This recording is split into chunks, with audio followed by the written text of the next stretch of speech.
On this episode of the Live Faith First podcast, I talk to myself, or it's just me talking to you, because I want to tell you the 5 things I learned during this election season. I've been working on this actively since February of this year. For 8 months, I've been learning and thinking and writing and building curriculum and building gratitude journals and doing posts and emails. And this has been kind of my central project for the last number of months.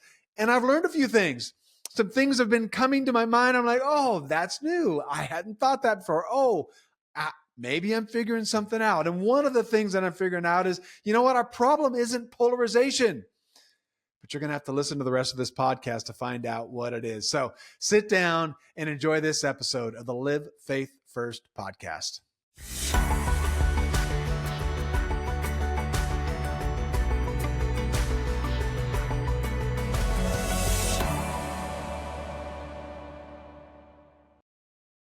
Okay, here we go with the 5 things I've learned during this election season. The first one is, don't try to convince me to come over to your side, and I won't try to convince you to come over to my side.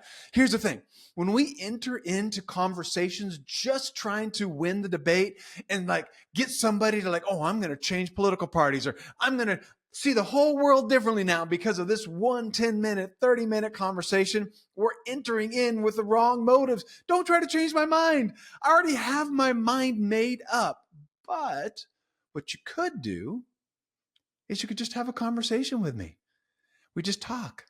We just go back and forth a little bit. And you don't have the mindset of trying to convince me that what you think is the best way. You're just telling me what you think. And then maybe let's find out where we land. Here's the thing. When we move into debate club mode, you remember high school debate club, college debate club, where you have your opening arguments, then you have your 3 points, then you have your rebuttal to my 3 points, and then you have this incredible conclusion. Then somebody, a judge, is going to pop out of the ether and be like, hey, all right, you won that argument. Everybody now over to this side of the room, right?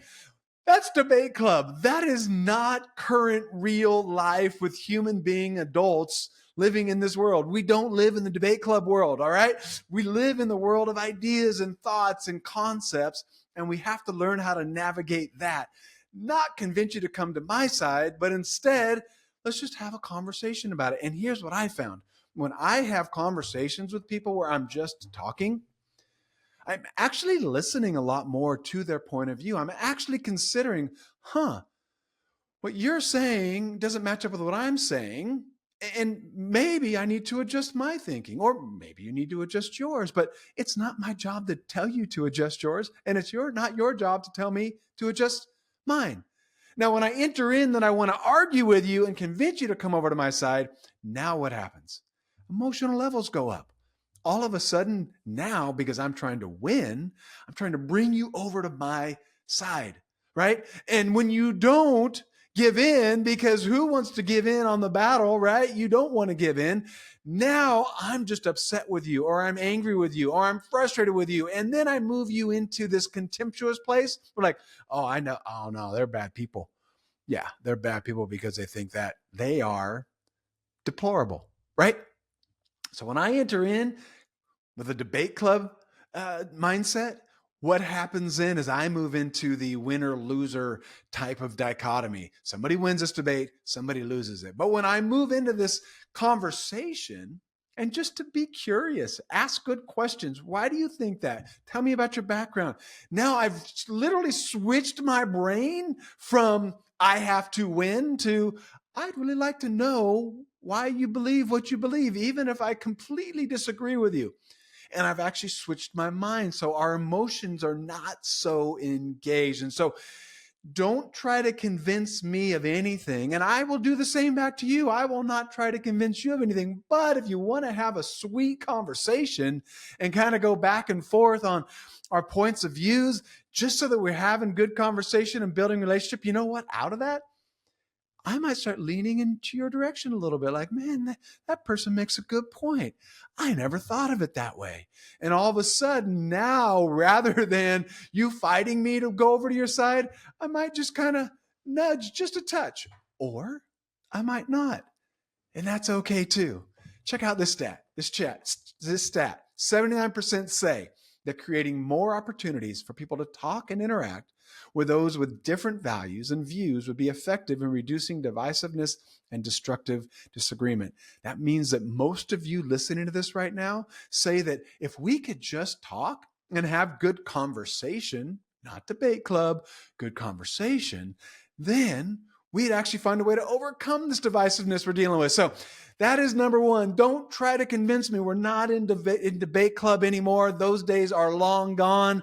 If you need to go back to debate club, then you find that outlet somewhere else. But in regular interactions with people, let's just have good conversations. Let's overcome that divisiveness. So number one, don't try to convince me of anything. All right, you ready for number two? Okay, the second thing I learned during this election season is that there are more than two choices.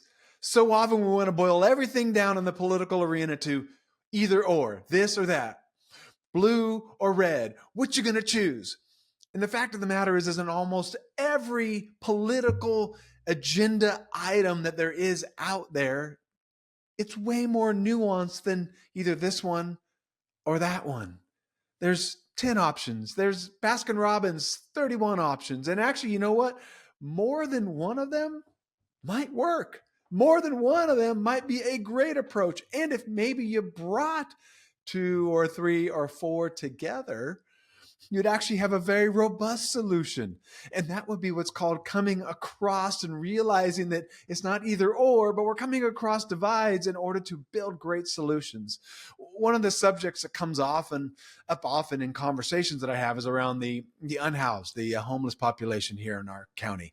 We have 10 to 12,000 unhoused homeless people in our county. And so when you drive around, you'll see people living on the streets. And we don't like that. We want people to have homes. That seems, especially as it gets colder. I know it's California cold. We're going to whine about when it gets down to 52 degrees. But for California, we got to bundle up when it gets down around 50 degrees. So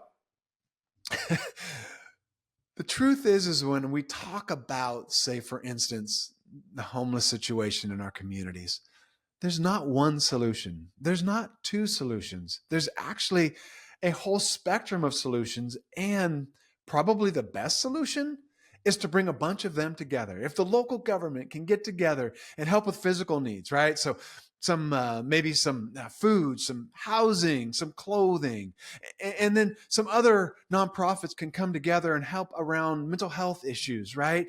And help people navigate through some of the mental health challenges they're going through. And then if faith communities showed up and helped people, maybe with all three of those, with some of the physical needs, some of the mental health needs, but then also the spiritual needs. Now, you know what? We have a robust solution for addressing homelessness in our community. Well, the fact of the matter is, if I think it's only housing, or it's only mental health, or it's only clothing and food, or if it's only spiritual, I'm missing out on so many other things. And yet somehow when we get down to this political conversation that we have, we like to put it into two camps, and you're either for this camp or you're for that camp. And the truth is that there are such a variety of ways we can address things. And I'm going to admit to you right now, okay, I voted. I voted. I filled out my ballot yesterday. I'll be just transparent with you. I have wanted to avoid this vote. Not because I don't agree with voting. I love voting. Please vote. Go out there, do it.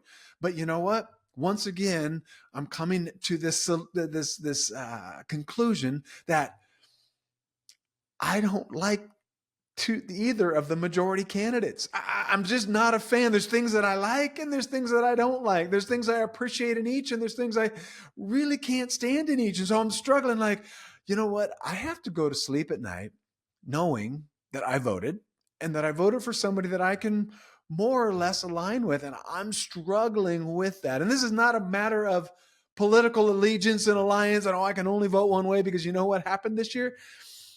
I voted for candidates from 3 different parties. I know, it's amazing. We shouldn't do it, or we should, because what happened is I looked and I'm like, I actually kind of like what that person is for, and they're not from my party. And then I like that person who is with my party. And then I realize that, yes, it's important that I vote. And we all want to vote for a winner. But let's be honest, my single vote, it's not going to swing the national election one way or the other. And so at the end of the day, I have to vote in a more nuanced way. And so I chose a candidate that I can go to sleep saying, that was good. But you're going to be like, well, you voted for the loser then. Well, I don't think the person I voted for is going to be the next president, if that's what you're saying. But I also am able to go to sleep at night knowing that the vote that I put down is a vote for something that, yeah, you know what? That actually aligns more closely with who I am and what I agree with. And so the conclusion to this is, you know what? We want to get into this either or dichotomy, A or B, red or blue. And the truth is we only get into fights because we try to do that rather than realizing that it's way more nuanced than that. There's different aspects to all of this. So let's not boil it down to just two. Let's realize that in all of this, we have more than two options. There's a third and a fourth and a fifth and a sixth and so on. All right. So that's number two. Number two is there's more than two options. All right. Number three. Okay. Number three. You ready? Here's number three. We don't have a polarization problem. We have a listening problem. We are incapable of listening in healthy ways to other people. We're so comfortable at spouting off about the things that we think and that we believe and that we've learned. And we're really good at just, as my father-in-law would say, jaw jacking, just like getting it out, just moving that jaw all the time, getting words out. But we're really, really bad at stopping and listening, just to hear what the other person says. Do you have this tendency? Tell me. Do you have this tendency when somebody's talking, rather than hearing what they say, you're actually thinking about what your response is going to be, what your rebuttal is going to be, right? I do it all the time where I find myself like, this is a story that I want to tell about me. This is a story that I'd like to say. And that's really cool because I know what they're talking about. And so I want to tell them. And then I find that I end up more focused on what I want to say next than what they're actually saying to me. So how do we deal with that? Like, how do we fix that? Well, here's just one little thing. It's cheesy and dumb. All right. I'm going to admit it right now, but you have two ears and one mouth. So listen twice as much as you speak. I know it's really bad, but the math does work. If we actually listened more than we spoke, number one, we'd learn new things, which is, I think, kind of cool. And then two, we'd actually build relationships with people. And so here's some kind of listening tips for you. One is be an active listener. That is, look at the person in the eye. How kind of crazy is it when you're out in public and you see somebody's eyes always darting off to like wherever, somebody's walking by and they're darting and looking and you don't have their attention. I know when that happens to me, I'm like, are they hearing me? Are they listening? I kind of see them nodding while they're looking at the person who's walking by behind me, and I don't know. And so we're not giving people our active attention. If you are ADHD like that, I respect your ADHD-ness, but maybe find a place that has less interesting people walking around. So find solutions to that. But look somebody in the eye, be an active listener, which means that you nod your head or maybe say, oh, that's interesting, right? That idea that there's a little bit of back and forth and you're just making comments. What that does is it keeps your brain engaged so that we're better listeners. Another thing is let's talk from our own personal experience. So encourage somebody. Tell me why that's important to you. Tell me about your life experiences. And then maybe ask permission. Hey, can I tell you something that has been important to me in that arena? And usually, if you have a good listener, or partner, conversation partner, they'll go, yeah, please tell me. I'd love to hear more. Now, not everybody is going to be great at that. And if that's the case, then, let's not worry about the 5%.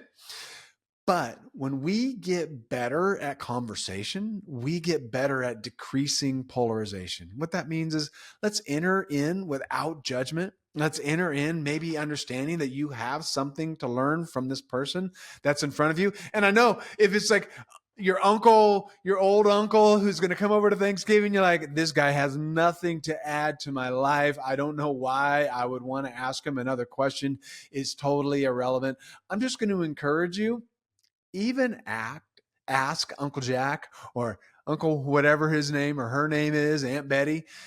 Ask them a good question like, hey, this is a really important subject to you. Tell me why this is so important to you. Or what is it about when you were growing up that has made you grab onto this? And let them tell you their story of their life, of their growing up. And maybe you'll learn something more about them than you'll go, oh, I still don't agree with you, but at least now I know where you're coming from. And sometimes that is so freeing to know that, like, I don't have to know. I don't have to agree with you, but it really helps me if I know why you think the way you think. Then I can at least move on and be like, okay, yeah, I don't think I still don't agree with you, but like at least at least there's a reason why you think that. So when we are better listeners, which, like I said, we're really bad at, we actually help break down these divides. And so come to conversations, what we like to say is open-handed, right? Open-handed. Well, all that means is I'm going to have my opinion, my belief, my thought, but I want to hear your input first. And then we're going to be open-minded. What that means is we're going to ask really good questions in order to gain understanding. Then we're going to be open-hearted to find commonality that, oh my goodness, we both agree on. And it could be something very small, but all of a sudden that starts to bring a little bit of alignment. And then you can open your mouth after you've done all that listening. So, okay, that was number 3. Number 3 is we're really, really terrible listeners and we can do better. Okay, here's a bonus one. I'm not even counting this towards the 5. This is going to be an extra one for you. One thing I learned this election season is that Thanksgiving dinners, on average, are 24 minutes shorter during national election years. Can you believe that? 24 minutes shorter. That's almost a half hour less minutes because you cannot stand being around your aunt or your uncle or your cousin or your nephew or your grandchild because you know what? You don't like what they think. You don't like what they believe. You don't like what they stand for. And so you're going to suck it up because mom told you got to go to Thanksgiving this year. It doesn't have to be that bad, though. There are ways that we can navigate Thanksgiving meals in healthier ways, all right? And not have to just get up early and run away because you can't stand it. And here's one. Maybe this works in your family. I don't know, but one might be, let's just set some ground rules, y'all. We're not talking politics. We're not talking presidential candidates. We're not talking that stuff today. We want to talk about things that we can all get along about. So maybe that's who made the best cranberry sauce, or maybe it's you're all fans of the same football team. So let's just talk about football today. Let's leave that subject behind. But let's not give up on family and relationship and all of those important things, because the truth is your mental health is actually better with relationship. And I know you're like, you don't know my uncle. You don't know my cousin. You don't know my sister or my brother. And I don't. That is true. I don't. But I got them in my family too. And I know that if I can manage through that and I can get to the other side of it, usually, not every time, we're not batting 1,000 on this one, but usually I'm better off for it. So this Thanksgiving meal this year, let's go a little longer. Let's get past that 24-minute, shortened 24-minute in this season. So, okay, that was just a bonus for you. All right, now, are we ready for number 4? Number 4 is I am exhausted by the sheer quantity of election-related stuff that comes across my eyes every day. It's tiring. It's too much. Like everywhere I look. So let's just think about this. I'm watching football on Sunday afternoon. what kind of ads come on? Political ads. Not just presidential political, but all of the state initiatives that are going on, everything around that, I am watching. Okay, that's fine. You want to come into my sports games? That's fine. That's what we're here for, free speech. But then, in the mail, how many flyers have we gotten? How many trees have been killed to tell us what to vote for, what to vote against, how to vote, where to vote, all of this stuff? A lot, right? So I'm getting it on my TV. I'm getting it in the mailbox. Then, I like to check out the news. So I pull up my news feed, and what's that full of? More. And every headline is some vitriolic or something's going to change or something's going away or somebody said something or somebody had somebody on stage or somebody's an idiot or somebody. And it's all over. Like just scroll and scroll and scroll and scroll and scroll.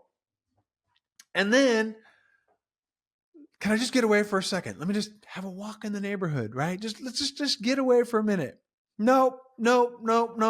Everybody seems to think that we need to put a sign on our front lawn that says exactly who I'm voting for. It's like, come on, man, like just vote. I mean, I get it. You got your party, you got your people, you really want to promote them and all of that, but like, I just want to walk. And it's not a matter whether I agree with or disagree with any of the headlines or the mailers, or it's not even that. Sometimes it is, but more than anything, it's just that it's everywhere. And that's why we need other outlets. So here's a few things that have helped me navigate the sheer quantity that is just exhausting around this season. One is maybe we got to put away the things that we can control. I can't control what comes into my mailbox, and I can't control what my neighbor puts up on their front lawn, but I can control what I look at on my news feed, and I can control what I'm thinking about, right? So one of the things that we've created at mustdobetter.org is a gratitude journal. Why a gratitude journal? Well, one, it actually puts our mind on things that are going well in our lives outside of this arena. The truth is we get so focused on what's in front of us that sometimes we lose sight of the other things that are going on around that are really good. So let's take a look at the other things that are good. Maybe some stuff in your family's going well, or your career, or maybe there's some good things going on in your community outside of the political arena. There are good things, I guarantee. No matter how many bad things are happening right now, there's also good things to be grateful for. So go check out that, which is our gratitude journal. You'll find it at mustdobetter.org. The other thing for me, and this just helps, is I'm a praying guy. So I like to stop and read my Bible and pray. And what that does is it puts my mind on something greater than me. Now, maybe you're like, I don't read the Bible. Bible's not my jam. Okay, that's cool. But even stopping and just moving your mind onto something else besides all of this helps. Not on fearful things, not on things that are vitriolic, but on things that are actually good in your life and kind in your life and hopeful in your life. Those are the things you want to start to focus on. I find hope in Jesus. I find hope in the Bible. And so that's where I tend to go. But if that's not your jam, I get it. Try it. I'd encourage you to. But if it's not, find something else that you can put your mind towards, because that will help remove some of this exhaustion. It doesn't go away. It's still going to be there. The mail's still going to come. Your neighbor's still going to have a sign. Maybe you're the sign person too. Great. God bless you. Can you take them down the Wednesday after your election, please? Please? All right. Thanks. All right. So that was number 4. This season gets exhausting because of just the sheer quantity of things that are coming across my eyes every day around politics. All right.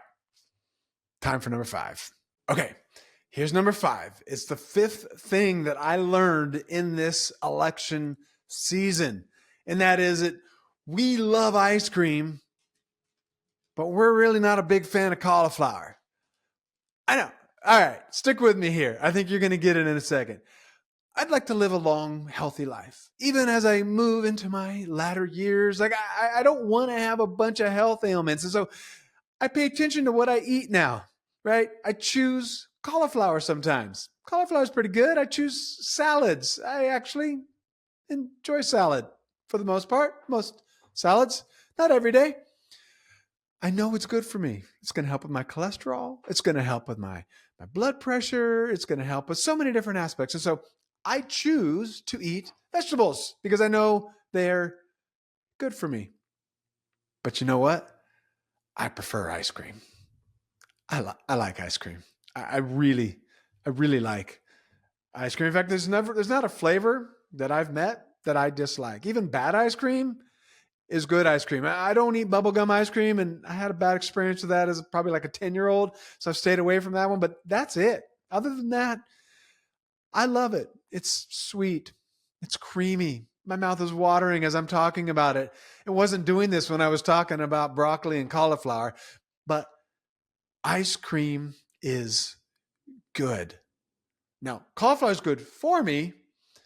Ice cream is good. When it comes to political polarization, when it comes to civil discourse, what I have learned is we all like the idea of cauliflower, but we're choosing ice cream, folks. I've had hundreds of conversations in the last 8 months about political polarization, about civil discourse, about how do we do better, love, respect, and kindness. And without fail, every single person that I've talked to has said something like, that is so good. That is so important. We need that now more than ever.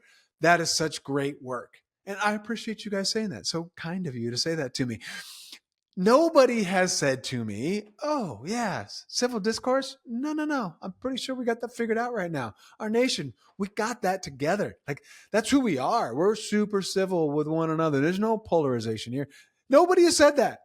And yet, when it comes to actually living out these concepts of LRK, love, respect, and kindness, I'm having a hard time finding people to actually buy in. We've sent emails to hundreds of influencers across the nation, business, social media, you kind of name different platforms. And we've just asked, hey, we're not asking you to take a side politically. We're just saying, let's encourage people to live love, respect, and kindness.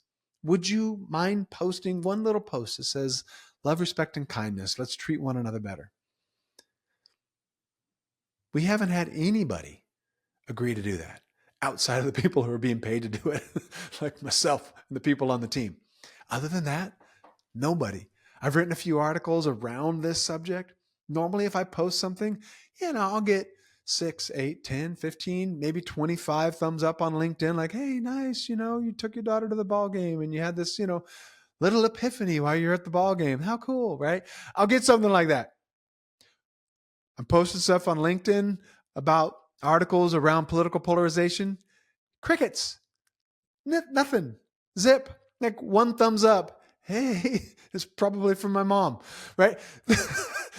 So all that leads to me to think, okay, maybe we're not getting something right. But what I know is that somehow when it comes to these polarized conversations, we think it's great to have civil discourse, but we'd prefer to be able to be vitriolic. Like, we prefer to have that option. And if I posted LRK on my social media, that means that I can't ever mess up ever again, which of course we know is ridiculous, right? Because none of us are perfect. We all mess up from time to time. And so we all want it like we want cauliflower. It's good for us. We think LRK is best. But when it comes down to it, I think I'm going to choose ice cream. And so, folks, I want to encourage you. Let's do things to encourage LRK in our lives. I don't need you to post this on social media. I'd love it if you would. Go for it. Please get the word out. This is important stuff. But the truth of the matter is it's not only good for you, it's good for everybody around you. It's good for our culture. It's good for our society.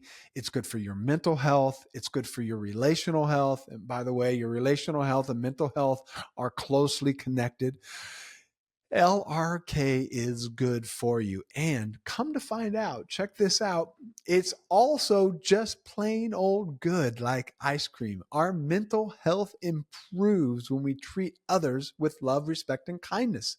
There's actually been studies about what happens when we show love to people. We show respect, we show kindness, we show joy. All of the things in us that are good about our happy emotions, all of those hormones go up. Those are all good emotional highs we get on when we actually live this. And yet we often will give into our angry, negative, contemptuous instead. And so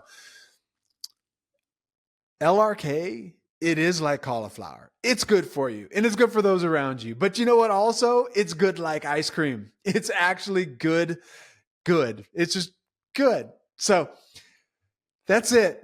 5 things that I learned during this election season. I want to encourage you all, though. Still, go to our website, mustdobetter.org. We have so many resources there. We have training courses. We have the gratitude journal, which I've already talked to you about. And we have the pledge. Take the pledge. I know you're like, oh, election's over. I don't have to do. Really, LRK is always important. We always need it. Your holiday season, it's coming. It's right around the corner. And so let's do LRK during the holidays as well. We don't stop just because election day has come and gone. And so I want to encourage you, go to mustdobetter.org, check out our resources, take the pledge, be part of this movement. The truth is we can't do this as a nation. We have to do this as an individual. And when you sign up, and do your part, and we all start chugging along, we will start chipping away at the polarization and the challenging conversations that we have in our homes, in our communities, and in our society at large. And so LRK, it is about you and it's about us. And so let's live love, respect, and kindness. And as always, let's live faith first.